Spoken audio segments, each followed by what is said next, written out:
Hello, and welcome to another episode of Let's Talk with Carl Elon. This is your boy Carl Elon with you today, guys, and let's get right into what America is talking about. We need to get right into it.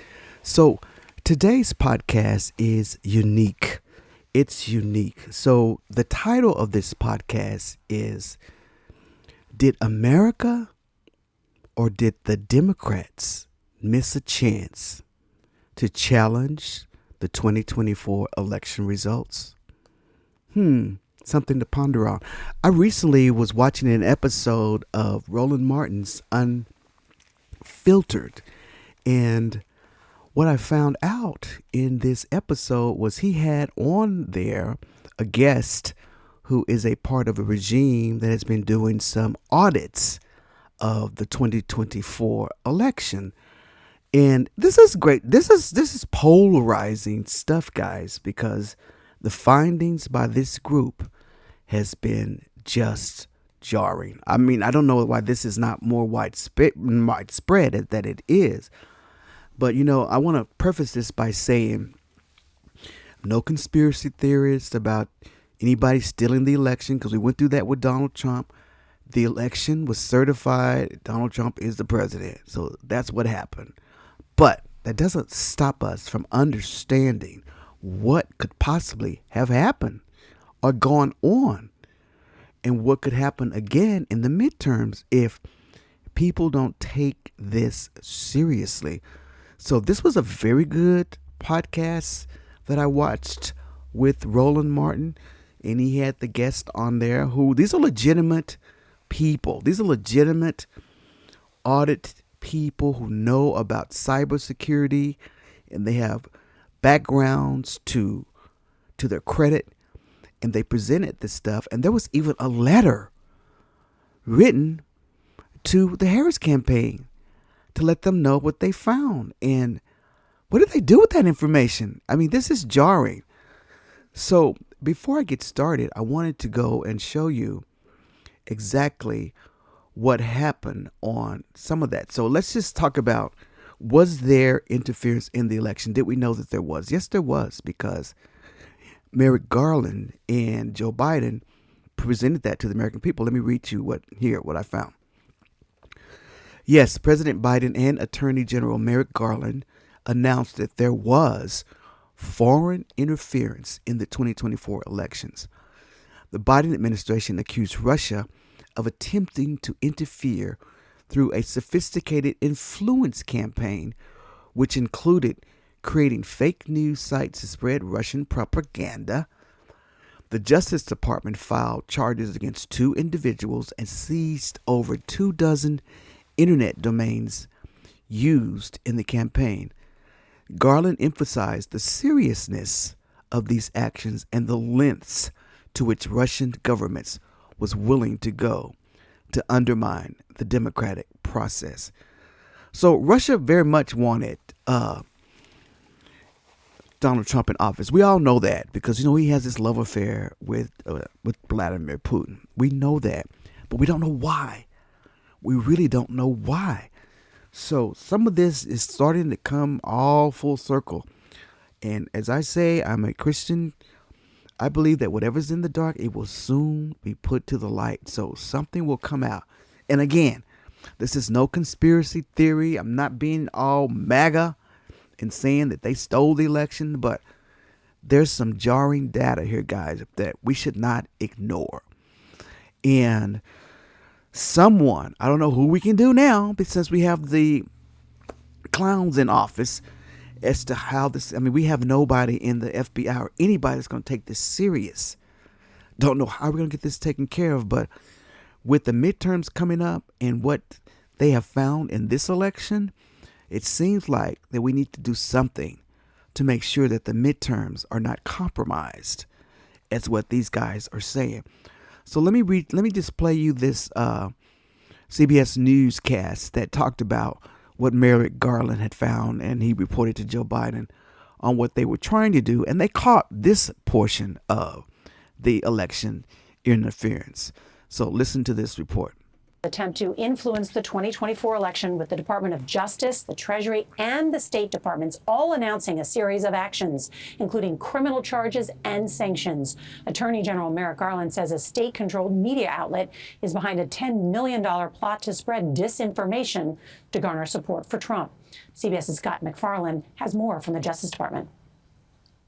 Just 2 months before Election Day, the Department of Justice accused Russia of an elaborate, sophisticated propaganda campaign to sway voters. 2 Russian officials with state-controlled RT are charged as part of an alleged scheme to work with a Tennessee company to publish stories favorable to Russia, to splinter Americans, and dampen support for Ukraine.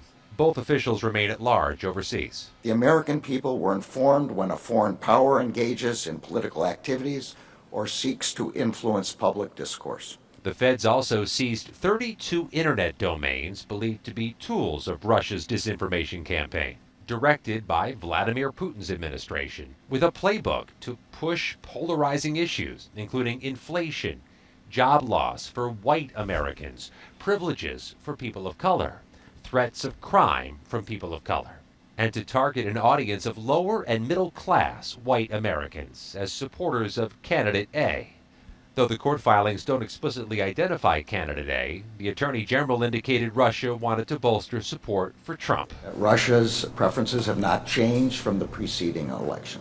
The Department of Justice says Russia pushed out phony news reports to trick readers and viewers into thinking they were reading real articles from the Washington Post or Fox News, but they were not. Show me your legal authority or get out. The propagandist targeted social media influencers who have massive followings to spread this misinformation far and wide. Some articles and videos secured millions of views, including on YouTube. Russia has used the past several years to refine their tactics, to enhance their impact, and identify new ways to reach an American audience to sway the election. The FBI director warned other nations not to try the same. Knock it off. In a statement tonight, the Russian state media company RT responded to this, accusing the Department of Justice of scaremongering. Nora? Scott McFarland, thank you. So I wanted to preface it that way, just to let you know that Russia very much wanted Trump to win this election. And guys, you know what? It's so strange though. How do they know what irritates white America? They put all these stories out there about black people going to do this and taking over just everything that makes MAGA go crazy. You know what I mean? The racist MAGA for sure. So they put all this stuff and they were able to capture those guys. But some of it got a hold to some of the right-wing podcasters and they spread that crap. So you see why I'm doing this podcast, because there was so much misinformation put out there and bathed in the mind of our people, because, we don't like to do mainstream news anymore. Everybody's getting their news from Facebook and TikTok and everywhere else. So if you are a podcaster or a content creator, be responsible, fact check things, get reputable sources for your information. Don't just put stuff out there that you find without fact checking what you find. So that was a fact that did happen in the election. All right, so before I start playing Roland's video and letting you hear what the guy is saying, I want you to listen to some of the things that kind of had us all thinking they might be cheating. But listen to some of this stuff that could be some evidence of probable or warranted cheating, maybe. Let's listen to these guys. They would try to put him in prison for a decade just in New York City. So if he loses, man, what? You're fucked, dude. I'm fucked. If he loses, I'm fucked. It does seem that way. I'm a technologist. I know a lot about computers, and I'm like, the last thing I would do is trust a computer program, because it's just too easy to hack. It's too easy to add just one line. And he knows those computers better than anybody, all those computers, those vote counting computers. And we ended up winning Pennsylvania like in a landslide, so it was pretty good. It was pretty good. So thank you to Elon. He said, computers are the greatest. He looked at some that were just shipped in, some of these vote counting computers. He knew it before it even came in the door. He looked like at the back of it. Oh, I know that one. I mean, he knows he knows this stuff better than anyone. Then they rigged the election, and now we won, so I'm going to be your president for the Olympics. Voters, you don't have to vote. Don't worry about voting. The voting, we got plenty of votes. Yeah, we'll have it fixed so good you're not going to have to vote. And I said, we have nothing to hide as Republicans, right? We have nothing to hide. But look at the data as it comes in from every county in Pennsylvania. Oh, he can tell us. Actually, the Sunday before the election, I had the opportunity to meet with Elon Musk at his house for a couple hours to talk about the election. And aren't you all glad he's on our side?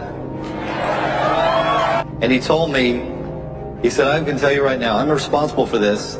He said, I'm involved in every battleground state, and we're going to win every battleground state. And I am convinced that whatever he did, whatever rocket science thing he did, made a huge difference in this election. Apparently, Elon created an app, and he knew who won 4 hours before the results.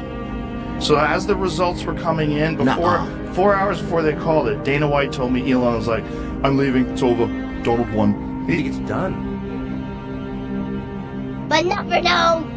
Yeah, Foreign space acts and quietly just do whatever we want.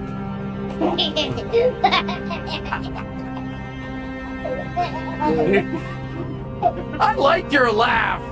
That's a laugh of an honest man. What's your assessment?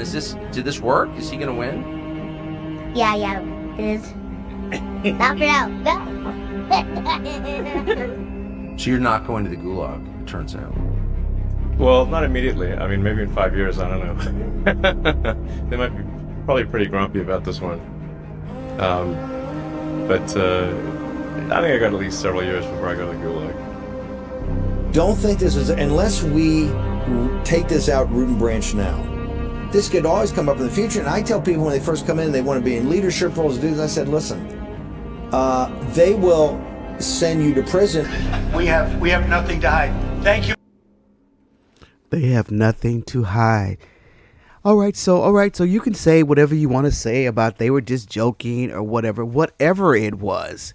It didn't sound good, and Republicans don't care. They don't care. We can tell that right now. So I wanted to play that also because what was Elon doing that was making the battleground states? What was he doing that was so great that was helping the battleground? What was he doing? Can anybody tell us? Nobody knows. I mean, you have our dear Ken Paxton, Attorney General. God, we need him out of office so badly. He standing up there going, I don't know what he did. I don't know what is going on, guys? Are we this dumb that we're going to sit back and let this kind of stuff just go over the top of our heads like nothing? Like nothing? Democrats, guys, we've got to figure this stuff out. So let me tell you exactly, before I played the video for Roland. So this is the theory that these guys are talking about. They did an audit, and every election should have an audit, not a recount, an audit. There's a whole difference. When you do an audit, there's a deep dive into trends and how things work and whatever. And there's comparisons, everything. There's an audit. Not that your numbers match this number to the computer, because there could be some stuff going on with the computer. You never know. So that's why audits are good in any company. So the thing that's going to be the center of this whole interview with Roland Martin is this term, drop-off votes. All right? Keep that in your mind. Drop-off votes. I'll tell you what they are. The term drop-off votes refers to votes cast for a presidential candidate versus the votes cast for a down-ballot candidate of the same party. The term highlights the number of voters who, A, voted for one candidate, such as president, but skipped in voting for one or more candidates, such as lower races like the candidate for Senate or House, or split their ticket by voting for a presidential candidate belonging to one political party and a candidate from a different political party, down ballot. In Clark County, this is where the analysis was done, Clark County, Nevada analysis, the drop-off rate is measured between votes for the presidential race and the Senate race in which incumbent Jackie Rosen, a Democrat, competed against Sam Brown. The drop-off rate is calculated for each party by finding the difference between the number of votes cast for president and the votes cast for senator, then dividing that number by the total number of president's votes for that party. While some drop-off between the president and down ballot is expected, the Smart Elections, a nonpartisan group focused on election security, notes that in the 2024 U.S. presidential election, drop-off rates were very different on the Republican versus the Democratic side. Drop-off rates for the Republican side were very high, whereas the drop-off rate for the Democrat side were quite low or even negative. They also found that the drop-off rate for the Republican presidential candidate tended to be significantly higher in swing state compared to non-swing states, while the Democratic candidate for president ran further behind the Democratic candidate for Senate in swing states compared to non-swing states. This aligns with findings from other independent analysts who examined the voting patterns of similar reasons. So, to put this in a summary of the voting analysis, it is after approximately 250 early voting ballots were processed by a voting machine, a shift is observed in reported voting pattern. Instead of a chaotic expected distribution, the vote percentages start to shift more heavily in Trump's favor. This pattern is not found in election day votes. So what they're trying to say in this whole analysis is there's a wholly different voting pattern in the early election versus voting day. If you're going to vote for Trump, you're going to vote for Trump no matter what. And we all know that Republicans typically don't vote early. Yes, Trump told them to go out and vote early. Yes, he did. He did tell them to vote out early. But the way the numbers are skewed here, guys, it's just crazy. And it makes a lot of sense when you start to look at it. And yes, I know that Alexandria Ocasio-Cortez did a little survey and she found a few voters that did this and that. That was in her district. But it wasn't this massive when they did the analysis. Do you know what I mean? It still didn't match the massiveness of the difference in the swing state versus her own district. So let's just go to Roland Martin and we'll start. And it's a very long video. It's about 30 minutes. I'm going to be jumping in and out and talking about key points. So we'll let this get started and then you make your own decision on this. You know, as again, I'm not a conspiracy theorist saying that they cheated, but guys, I'll say what everybody was saying on election night. Math ain't mathin'. It isn't. I mean, when you throw a whole group of people off, everybody that's been like doing this for years and everybody's like scratching their head, something is wrong. And then the voting patterns, everybody was just weird. Trump he may have a big following, but he ain't got that big a following. He never has. He's never risen above 50%, guys. And then all of a sudden he's just bam. And I'm sorry. I know that Kamala was a woman and she was a woman of color. And a lot of people probably didn't want to be with that. But I just think that the momentum of her campaign and the way things were going, and she constantly was ahead and they were tied in the head, that this outcome seemed almost weird. And I'll set that on day one. I'm still saying it. But, you know, it's a free and fair election. That's what they said. And they have certified it. Nothing we can do now. But here's Roland Martin on this whole deal. I'm so glad he had this guest. So I am going to also post in this podcast, guys, I will post links to the study that they did, the letter that was written to the Harris campaign, which we don't know what they did with it. It was a list of all these anti-cyber programming types who have a wealth of knowledge and education in their background. And you make your own decision and you tell me what you think. So here we go with Roland, and we'll stop when key points are made, and then you'll see. And then you'll also notice that Roland had a roundtable, and a couple of people goes, all right, okay, we can't just go for this. They asked questions. Everybody wanted to know. This guy seems like he knows what he's talking about. And then when you think about the numbers, it makes a lot of sense. Here we go. Pam Bondi announced they were disbanding the unit that specifically is charged with ensuring foreign interference does not impact our elections. Yeah, that's real. Now there are fresh concerns regarding what happened in 2024 presidential election, specifically in Clark County, Nevada. A lot of people were concerned with what was happening there because they were shocked with the Republican turnout in Clark County. They said, hey, significant number of union workers there. It has always been a Democratic stronghold. Now a nonpartisan group called the Election Truth Alliance, or ETA, has wrapped up their independent investigation of voting data from Clark County. They found some unusual patterns that they say could point to, quote, potential vote manipulation. Nathan Taylor, the executive director of the Election Truth Alliance. He joins us right now. So Nathan, just explain to us how y'all define this potential vote manipulation. What did y'all see in terms of these numbers? Thank you so much for having me. So in terms of what we were looking at in Clark County, Nevada, they published just after the election their vote record, their cast vote record, and that goes down to the tabulation machines and the 3 types of voting. So mail-in, early vote, and election day. And so what we did is we looked at the statistical distribution of that data, and we compared those 3 types. And we saw that mail-in, it looks statistically normal. Normal distribution, a bell curve pattern.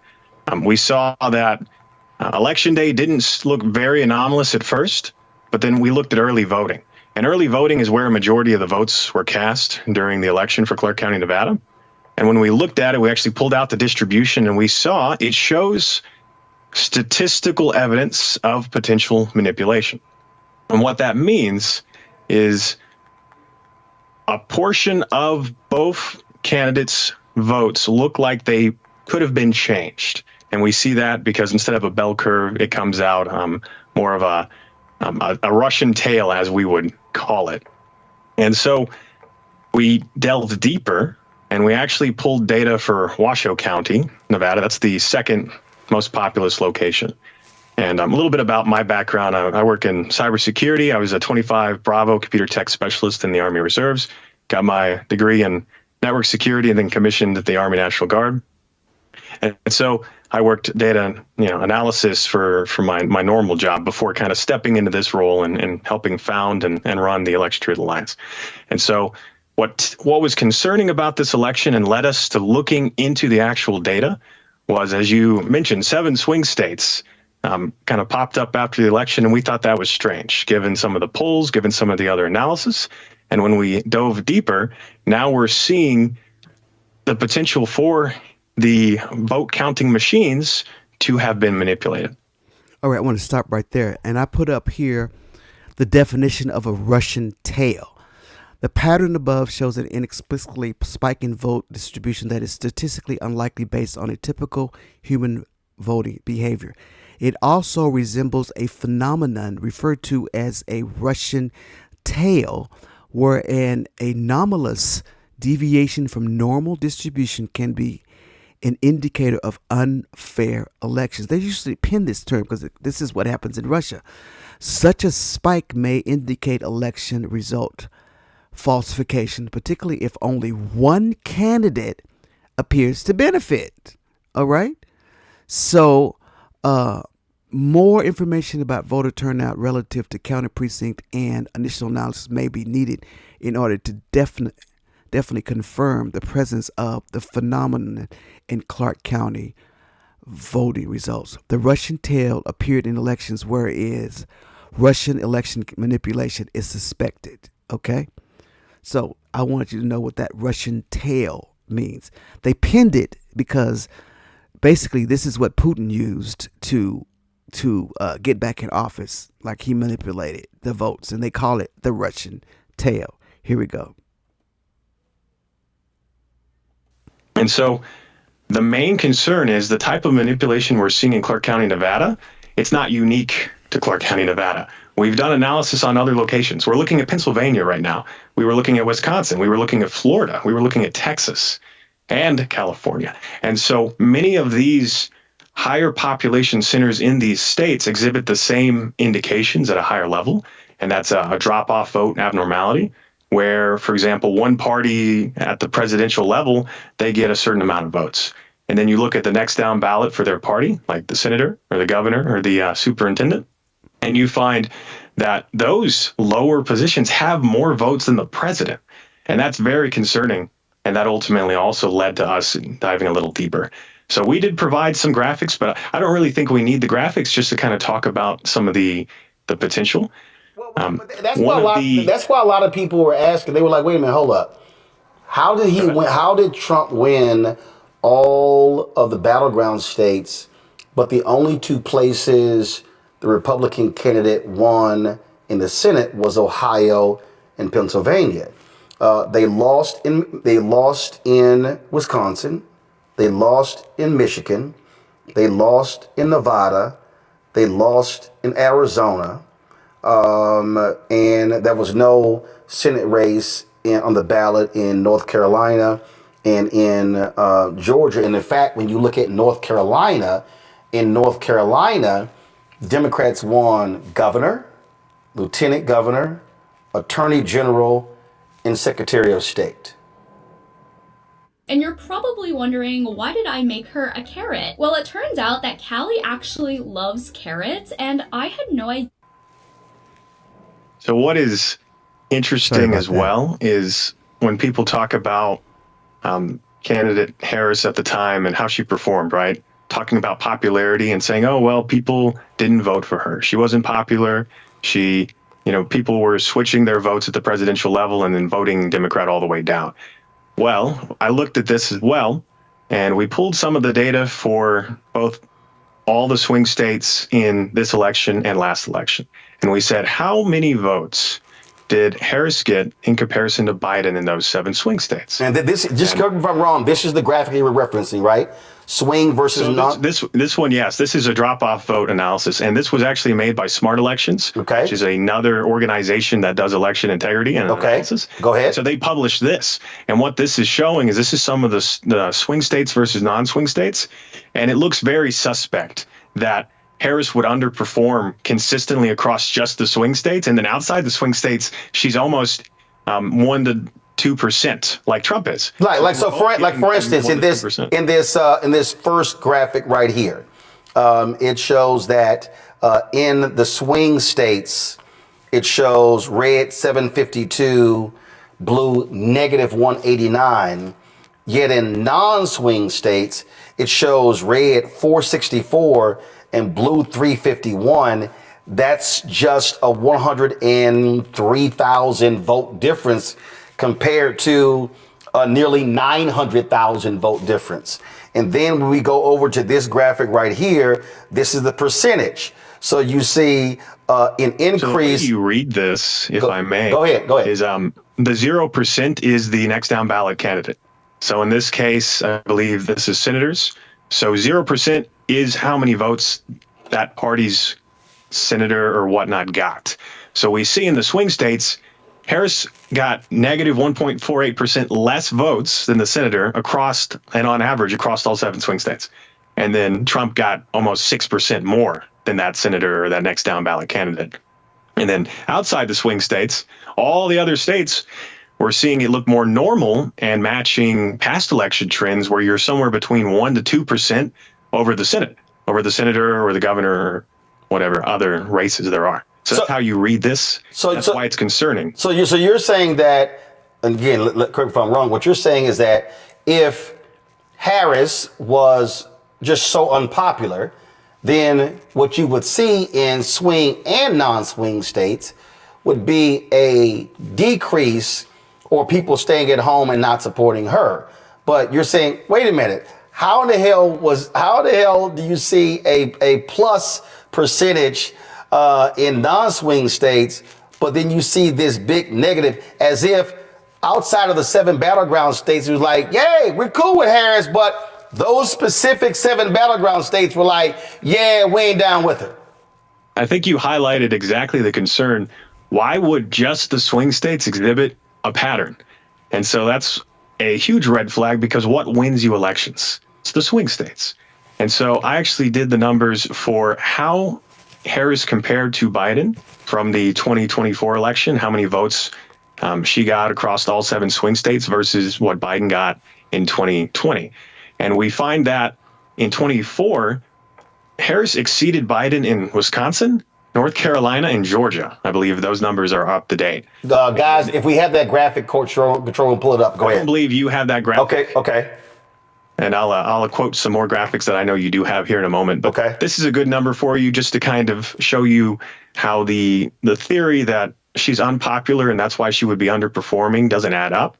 And that's that she got 99.6% of all the votes cast in 2020, the Democratic votes that turned up in 2020 for those 7 swing states. She got 99.6% of them in 24. So it doesn't make sense that she would be underperforming by a large amount in these states, but then get 99.6% of the same votes. So with that, you believe that something was done to the voting machines?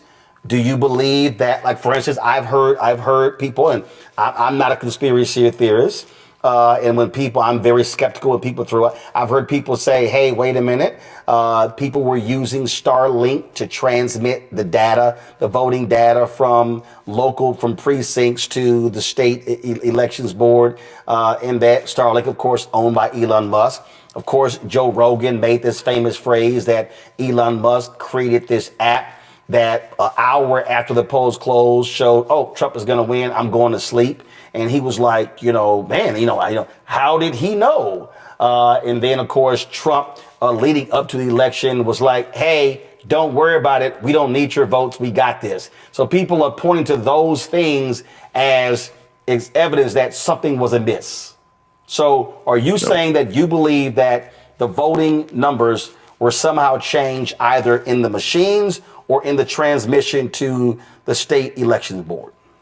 If we bring up slide 5 here, that's the one that's showing Clark County election day voting.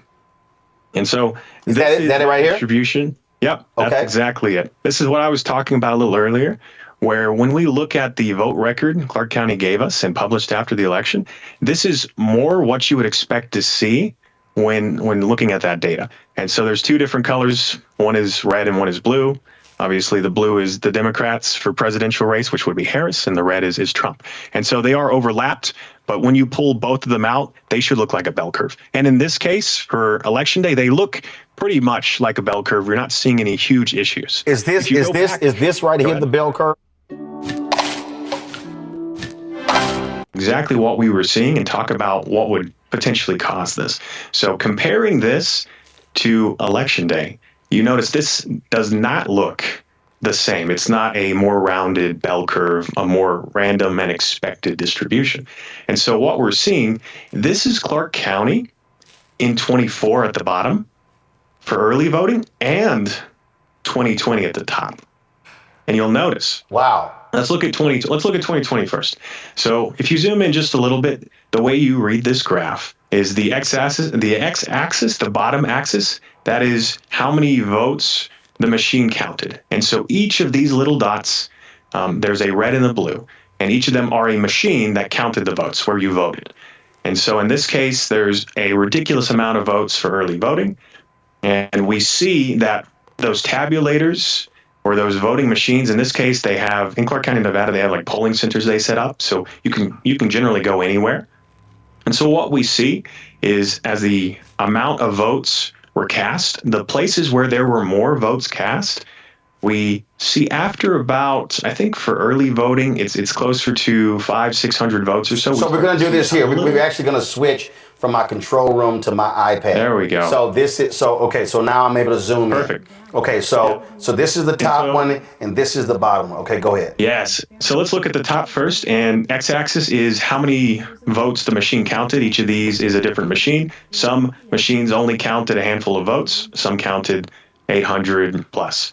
And so the y-axis is the percentage of votes. So the higher up you go, the closer the further up and the closer you get to 100%, you win more votes. And so what we saw when we pulled this data and we did this analysis, in 2020, up until about 450 to 500 votes counted by machine or cast at the machines, it looks normal. Right. So that's that. Go ahead. Okay. Then 500, all of a sudden, we see a lot of red above 55%. Right. We see separation. Okay. And so what's interesting is if you kind of break this down into the correlation or the trend, as more votes were cast at higher populations, the Republican Party benefited. And so what was weird about this is in 2020, what was weird about this is counterintuitive to how voting patterns normally are. Well, one, you don't generally see a trend as more votes are cast. You just see a better reflection of how people, generally feel. Okay. And the problem is Democrats generally benefit at high populations because they live in high populated areas. So this makes very little sense for either of those reasons. So this is 2024 right here. Above. This is 2020 at the top. Yeah, at the top. This is 2020 that we're seeing right here. And this is 24. And this is 24. Wow. So if you use the same concept, we see about from 250 to 300 onwards, that normal distribution just disappears, right? And you see you see aggressive separation. Right. So this is normal right here. As you say, this is normal. This is normal. Then all of a sudden you see these gaps. Yes. And so you're not supposed to see separation like this. And when we pull out the distribution, the slide we were looking at before, you can go, I think, two slides or so, you had the bell curve slide. And I'll show you exactly why this is concerning and what this potentially means. So there's a slide with both Harris and Trump, and they have a bell curve overlaid. It's a red and a blue graph. And that's actually that distribution we were just talking about for early voting, but in a different way to analyze it. All right. And so what we see, let me find that, is when we look, instead of the normal bell curve for early voting, we see... Is this it right here? I want to make sure is this it? This is election day, and this is great. So this is your other way of looking at it. Notice election day generally fits the bell curve pattern, right? Right. Yeah. There's a little bit of weirdness at the top. Right. And I can say we looked at Washoe County, which was the other county in Clark County, Nevada, and we do see the same issue, more aggressive for election day there and in 2020. So what we're thinking potentially happened, if you go to the next distribution slide and we look at early voting, but for this type of graph. This here? Here, perfect. So this, as I said, when you look at this statistically, and so in the Election Truth Alliance, we have people with experience in statistics, data analysis. We have people with medical and engineer degrees. We have a little bit of everything. And so what we've done is we said, instead of this matching a normal distribution like you would expect to see, it shows potential manipulation. And what's concerning is, if we look at the top one, there's a concept here where if you want to win an election, or in this case, for voting data and distribution, the further right a majority of your votes are, after the 50% mark, you win. That's how you win in this case. And so what we're seeing, specifically in early voting, because it's so aggressive, we're seeing that a portion of the distribution is missing. And so this suggests, since in this case, this is candidate Trump, it suggests that his distribution shows that he's benefiting from potential manipulation. That votes, if you look at the bottom, Harris is missing a portion of hers, and since she's at a lower percentage, we see that skew. And so the way this could indicate is it has a rightward skew, and Trump has a leftward skew. And a leftward skew, or another term, is a Russian tail.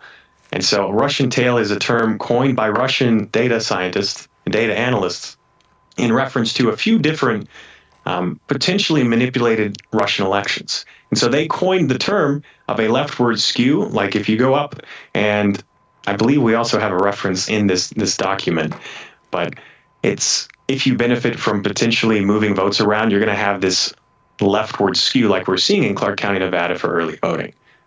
Now, what's interesting here, when you I remember, so John Ralston is considered like the preeminent journalist when looking at data.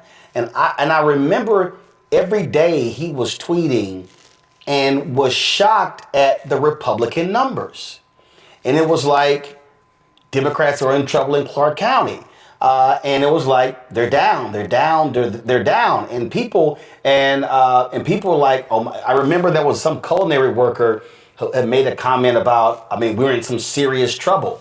And a lot of people, they were just shocked and stunned at the early voting numbers that were coming back that was giving this indication that Republicans were just going crazy voting in Nevada. Do you know what eating cucumber can do to your heart? Cucumber is actually a type of fruit, not a vegetable. No. Election night, you didn't see that. And what you saw is after the first bit of votes came in, it stayed very positive for the Republicans, and it only grew. You didn't see a bounce back. You didn't see a resurgence. And so some people would quote that to see it almost looked algorithmic in the way the votes slowly crept up.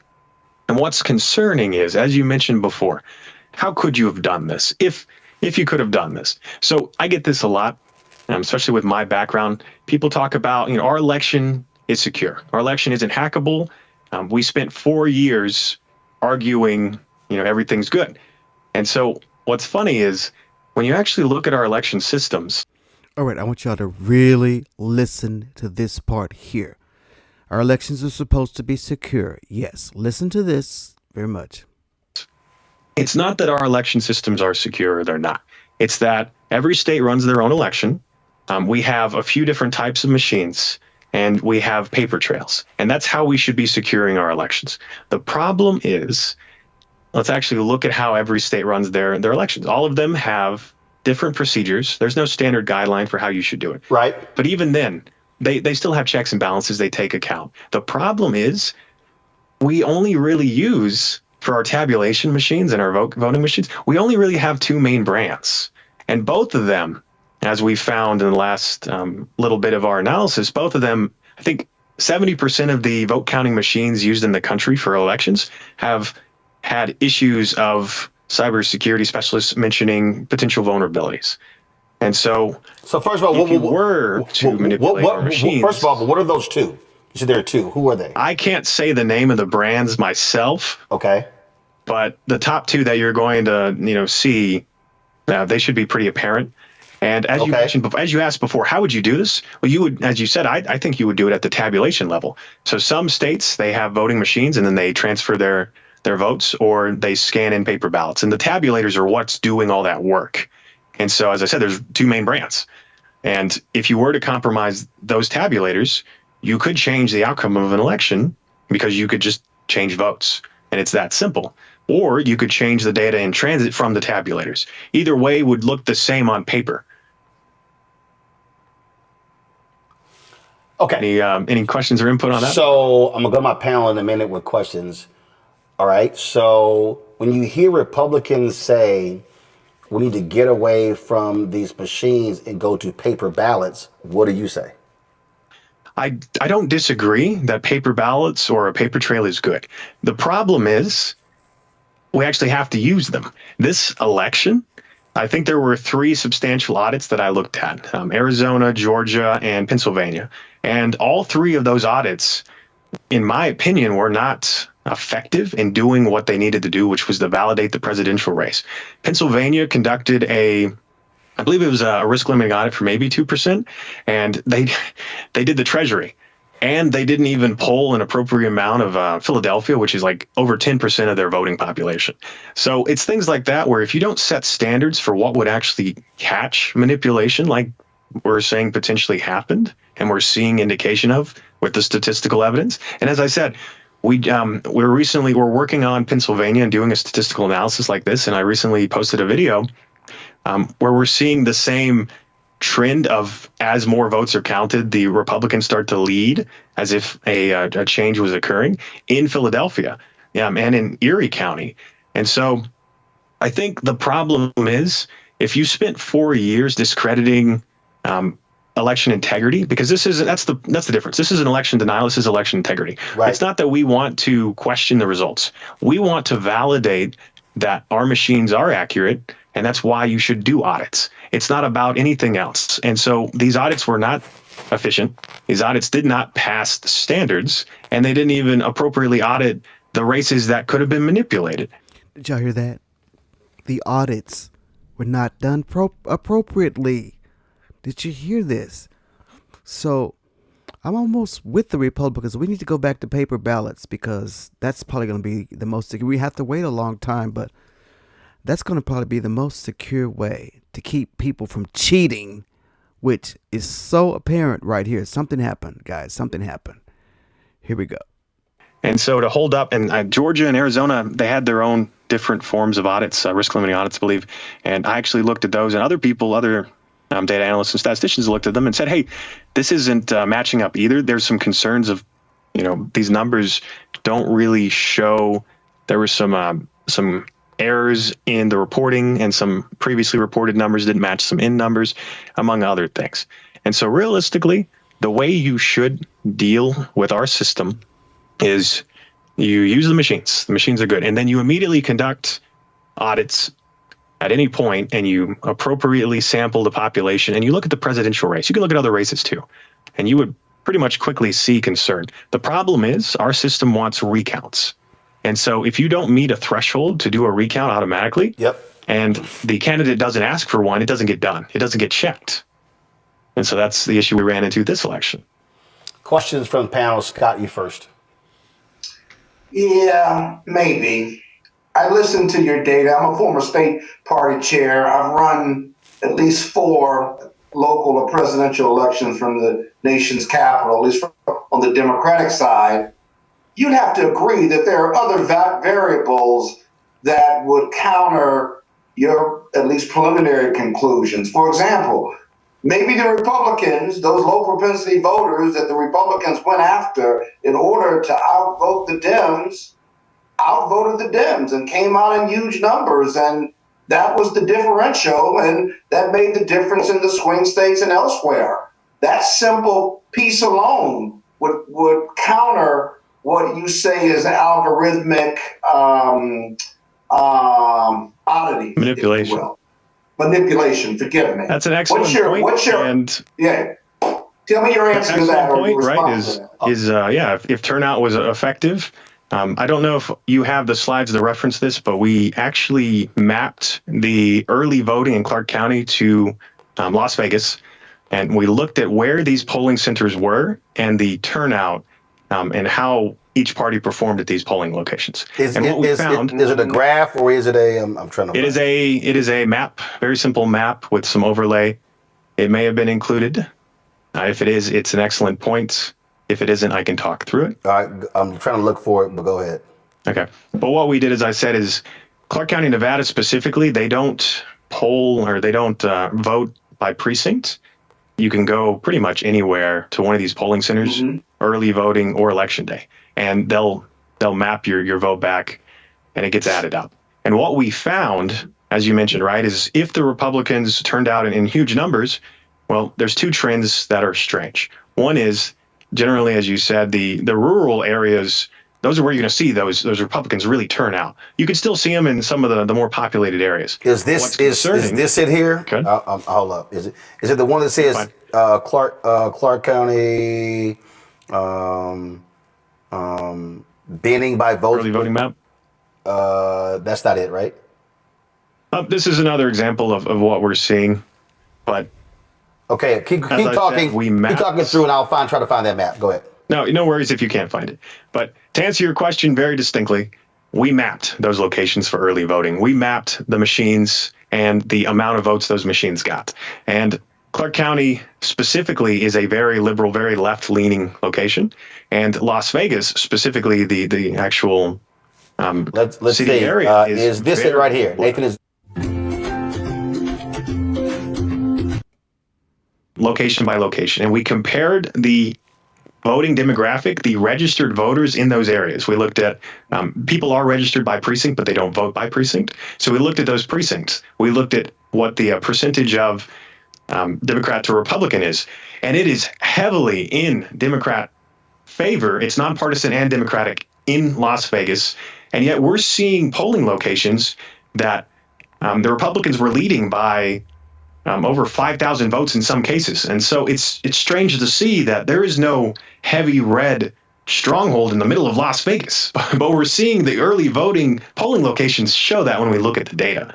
And so but you yourself said, concerns us. You yourself said that in the state of Nevada that they don't vote by precinct. You can go anywhere and vote. And it's possible that red voters or GOP voters went to urban centers in Nevada or high Democratic output and voted. I think your analysis is valuable. I do. And it's interesting. I guess what begs the question is, if everything you say is right regarding the algorithms and stuff, and you say this is how it could happen, voter manipulation, then what's next? What do you do with this data? All right, I want to stop right there. Okay, think about it. You as a voter. Now, in your neighborhood where you live, you either live in a heavily red county or heavily, and this is in any state, or heavily blue county, right? Like in my precinct where I live in a zip code that is blue. It's pretty much blue. There's not, even at the voting precincts, when they have the volunteers, there is way more Democratic volunteers there because there's not a lot of Republicans that come to vote in my precinct. So what he was trying to say was Las Vegas is heavily blue.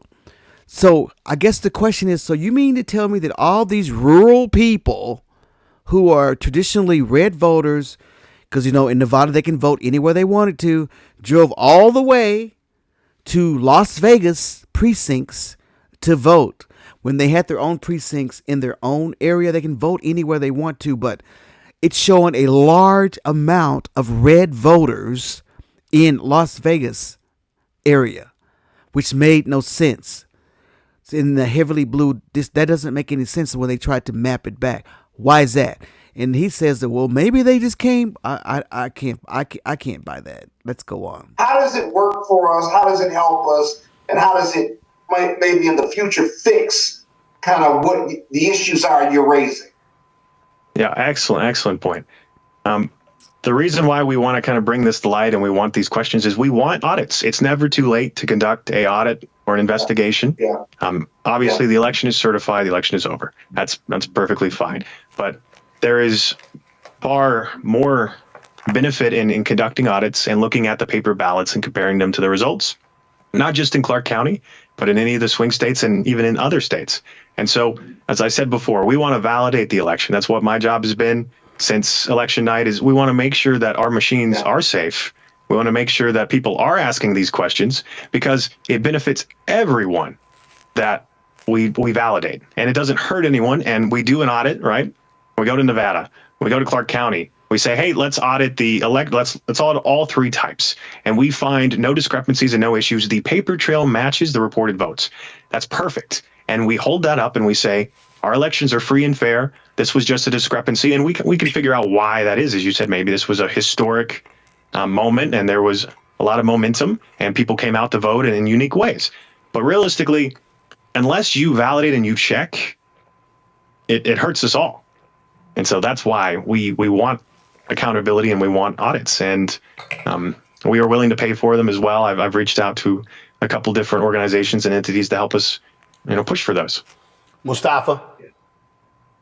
Yeah, well, thank you for sharing this information. My dad was big into mathematics, probability, statistics. So this is helpful. I'm curious. We've got this dismantling of the election security efforts that are going on right now. How does that impede the work that you're doing? I mean, see what's going on with the FBI and the task force that's there, the DOJ, FEC, EAC, all these different folks are supposed to play a role. As we move toward midterms, of course, we've got to get this right, make sure that there's, no funny business, I'll say it that way. So I'm just curious about the steps you think we should take and how, these changes that we're seeing inside of the federal government might play a role. It's very concerning to see the dismantling of these organizations that should be safeguarding our elections, that is a concern, because what benefit is there to, destabilizing our election systems, if not to make it easier to manipulate them? And that's a great point. Didn't dear Donald Trump say that the election was stolen? So why are they wanting to dismantle it now? Strange, don't you think? Seems like they would keep that agency around, considering that the election was stolen from him in 2016, so he says, right? Y'all says this is just funny business. Oh, this is funny business. That is a concern. And I think, as you said, kind of going forward, this is why I helped found the Election Truth Alliance. It's because no one else was doing this work. No one else was actually looking into the numbers, holding up the data and saying, this looks weird, we should dig deeper. And that should have been the federal government. That should have been these agencies, but they've not been doing it even before they were being dismantled. And that's a concern as well. And so kind of going forward, as I said, we honestly, we just need to demand audits for both our local and state election officials. They can do it. They have the power. Your attorney generals and your secretaries of state, they could do an audit, and it, as I said, just be, safeguarding. If for some reason we do audits and we do find discrepancies, that brings to light a lot of concerns, and it brings up the issue. And people ask me, why should we care about this now? All right, the election's over. Why should we care? And the problem is, if we don't validate this, and there was manipulation to the extent that we say could have potentially happened, that the data is indicating, that means there is no midterms. There is no next time. There is no, election 2016, because if you can manipulate an election, you choose the winner. And, there's no coming back from that. He who counts the vote. Hey guys, Grant Cardone here. All right, so I'm going to stop it right there with them. I think we got the point of what this guy who's with this election agency that has been doing all this audit. And I think that it's important that we know what he's doing. So here, let's just look at the key findings of his audit as to what he found. All right, so his key findings. Okay, using the cast vote record CVR data for Clark County, the Election Truth Alliance, ETA, that's what Brother Nathan here that just spoke to us is from, has identified voting patterns, anomalies suggestive of election interference. Our analysis observes an unusual phenomena in early voting results, not present in election day voting or mail-in voting results. So the number one thing is drop-off difference. The term we talked about, drop-off. The term drop-off refers to votes cast for a presidential candidate versus the votes cast for a down-ballot candidate at the same party. In Clark County, as that was the case, the swing states in the 2024 U.S. presidential election, there is a significant difference between Trump's drop-off rate and Harris's drop-off rate when comparing the presidential race to the Senate. So maybe Democrats wanted to just vote for the president too. Why didn't that happen on our side? That's the question. I may have just went in and voted for the president and that's it. But it didn't happen as rampant as it did on the Republican side. Key number one. Number two, increased volume of votes linked to greater discrepancies. The greater number of ballots cast and processed in early voting, the more precincts the pattern becomes. Trump consistently received closer to 60% of the votes, while Harris consistently, that's the key word, receives closer to 40% of the votes. There appears to be a correlation between this pattern and the tabulators that process a higher volume of ballots. Why uniquely 60% every time? Makes no sense. All right. And then there's abnormal clustering. In contrast to election day voting, early vote results reflect an unusual pattern. Tabulators that process more than approximately 250 ballots show a high degree of clustering and unusual uniformity, causing a visual shift when the data is presented as a scattered chart. This is a departure from expected human voting behavior. So whomever did this, guys, they tried to make it clean, make it look clean, and it just doesn't look clean, because you can go through every voter pattern and there's a bell curve. If any of you know a thing about bell curve and doing charts and graph, but this thing is off. It is off. So this guy and his team have done a great job of showing us something went wrong in this election. I mean, nothing we can do about it now. Election is free and it's certified and the whole bit. But we need to make sure that we do audits going forward, because as I showed you in the earlier video, Russia wanted Trump to win. They tried their darndest to put stuff out there to skew the vote. The Russian bell curve, that bell tail was a Russian tail. The Russian tail, is a type of voting manipulation that occurred in Russia. Why is it showing up in America? All right. Think about all this stuff. All right. So now I'm going to get real crazy and say some stuff that I don't know if it's true, but I'm just going to say it. So we always want to know, what is it that Putin has on Trump that makes him want to give away poor Zelensky? And he was in his pocket way before this, so we can say that too. But something is huge. Something is huge that has Donald Trump basically giving the United States and becoming partners in bed with Putin. We don't know what it is, but whatever it is, it's huge. And we may not ever find out. But I tell you what, if Russia has anything to do with what happened here, and they do in a deep dive into this, and we find that out, then we'll know something is going on.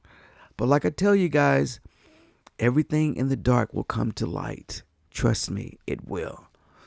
So again, I just wanted to present this to you because this was recently done on Roland's show, and I'm glad he invited the guy. But because how many of you, let's just talk about it, on election night, were you dumbfounded as much as I was? Granted, I was afraid. I was afraid people wouldn't vote for a black woman. That's just us being black people. But what about white women for Trump and white women for Harris and white men for all these groups were polarized. The rallies were huge. Trump's rallies were dropping off. And then he wins these big numbers like this. I expected it, if he won, it would be really close, but not like this. Do you see what I'm saying? And then you had the poor little psychics, and this is just the funny part. The poor little psychics were going out of their mind because it was like, something is wrong. They couldn't handle it. And they were still out there going, something is wrong. And they knew it. Even dear Alan Lichtman, whose his little method always works, it didn't even work. Nothing worked. I mean, even Pluff, who was the Democratic, he was in the campaign, who did Obama's campaign, who had a wonderful ground game. Now they're saying the ground game is nothing anymore. Nothing. So everybody was dumbfounded. And it's starting to make more sense to me now. You know, nothing I can do about it. Nothing we can do about it, guys. But I'm kind of upset with Kamala and the whole campaign because all of these guys, including Nathan there, wrote a letter to the Harris campaign on November 23rd. I will put that letter in this podcast as a link to, urging them to do an audit. Yep, they did. They urged them to do an audit because they had found activity that did not look right.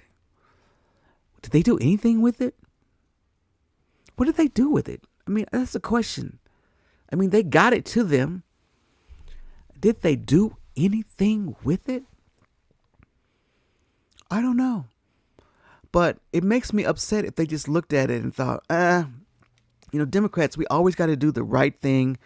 And I know we were on this trips of this tour of making sure that we certified the election. Everybody showed up to the inauguration. Peaceful transfer of power. We had to do all the stuff right. But this is wrong if it happened. This is wrong if it happened. So Democrats, we don't always got to be all prim and proper and pent up. Some of y'all need to be just as gangster as these guys are. And the way that they turn up our government, guys,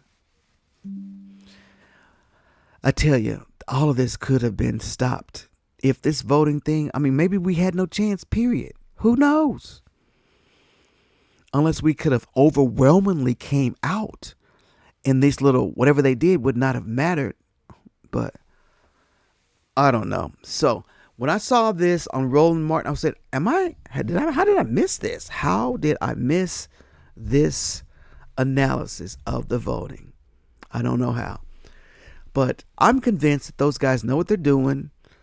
And I know about bell curves and graphs and how things work. And that's how they run companies. Now, a person that runs a company who expects certain things to go some kind of way, they would look at that graph and say, yeah, something's fishy. They would know. Okay? All these math minds would know something fishy happened.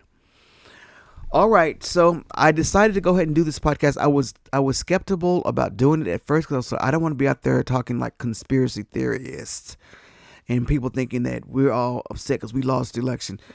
At this point, guys, this is not a Democrat or Republican thing. This is an American people thing. And all of us who Republicans, drop the red, blue, drop the blue. This is a fight as Americans as to what's happening to us. I was listening to the Senator Albrecht, the new senator from Maryland, and Jake Tapper was telling her that Jake Tapper from CNN was telling her that the Democratic polls, the new whatever poll that's out, Gallup, I don't know whichever one, Ipsos poll showing the Democrats' approval rating was 20%. We don't care about all of that right now. Donald Trump is tearing up our government, is what she basically told him. She pushed back. She should have said, and you too, Jake, all of the journalists, everybody needs to fight this thing. Because what you have in office with the cowardly Republicans who are afraid to speak up, but they will speak up behind closed doors, but they won't speak up in person, they're cowards. And they're not going to come to your rescue. So it's up to the American people to make the noise. Just like you did at J.D. Vance when he came to Vermont to play, to ski. You're going to have to keep doing it. And unfortunately, the black people have kind of retreated a bit. But it's time for everybody to mobilize. And I'm glad that my white brothers and sisters are seeing what it means to be out there and protest. Because y'all don't do a lot of this. We've done it all our lives. So now you get a chance to feel what it feels like to protest for your country, for your rights. Because there's a lot of wrong stuff that's going on. Believe me, if you want to. Or just wait and see.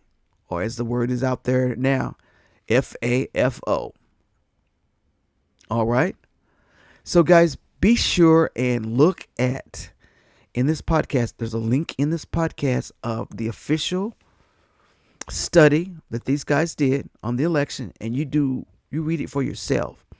I'm also going to put the letter in there that they wrote to the Harris campaign on November 23rd, I believe, about what was going on and what their findings were. And you make your own decision and your determination of what's going on here and see if it makes any sense to you. Why would, I'm going to say this one last thing, why would the voting patterns of early voting only in the swing states be different from the rest of the country? Why? Does that make sense? I mean, Michigan is Michigan and all the swing states are swing states, but they're not different from Americans. Kamala made some great traction in some of those swing states. But the way that they made it look like she made no effect whatsoever. And I don't believe that. I never have. All right. So there you have it. I know this is a lot to unpack, but this is my podcast for today. And I thank you so much for joining me. And be sure and follow me on this podcast, guys. I'm having a blast sending the truth to you guys. And if you have any questions, all my socials are there. Shoot me a line. Drop a comment. And let's talk and see what we can do to mobilize to get our country back on track. So you have a wonderful day. And let's keep talking. This is your boy, Carly Long. Have a wonderful day. Bye.